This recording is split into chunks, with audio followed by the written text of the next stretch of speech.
எவ்வளவு அவசியம் பிரியமான சபைன்னு சும்மா இல்லை, மேய்ப்பன் இயேசு கிறிஸ்துவுக்கு கைக்குள்ளாக. அப்பா உங்க கையை விட்டு நாங்க என்ன செய்ய மாட்டோம், போக மாட்டோம். எத்தனை பேர் சொல்ல முடியும்? தோத்திரம். மேய்ப்பன் கையை விட்டு என்ன செய்ய மாட்டோம், போக மாட்டோம்.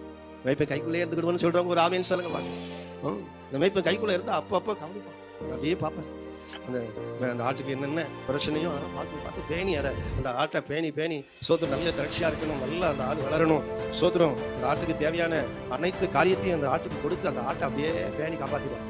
அதுக்கு பெயர் தான் கைக்குள்ளான ஆடுகளும் என்று சங்கீதக்காரன் சொல்றான். கைக்குள்ளா இருக்கிற ஆட்டுக்கு கையை விட்டுட்டு போயிட்டு அந்த ஆட்டுக்கு என்ன கிடையாது, யாரு பேணி காப்பா சொல்லுங்க?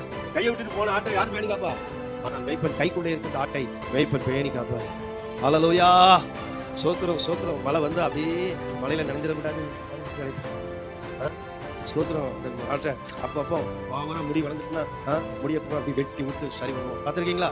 அந்த ஆட்டை முடிய வெட்டி அப்படியே சரி பண்ணுவோம். என்ன அந்த ஆட்டுக்கு வேலை செய்வோம் மேய்ப்பன். சோத்திரம். அப்போ இந்த கைக்குள்ளான இருக்க ஆட்டுக்கிட்ட அந்த மாதிரி பேணி காப்பார். அப்போ இதுவரையும் நீங்க அவர் கைக்குள்ள இருக்கீங்கன்னா உங்களை ஆண்டு ஒவ்வொரு நாளும் பேணி காப்பார்.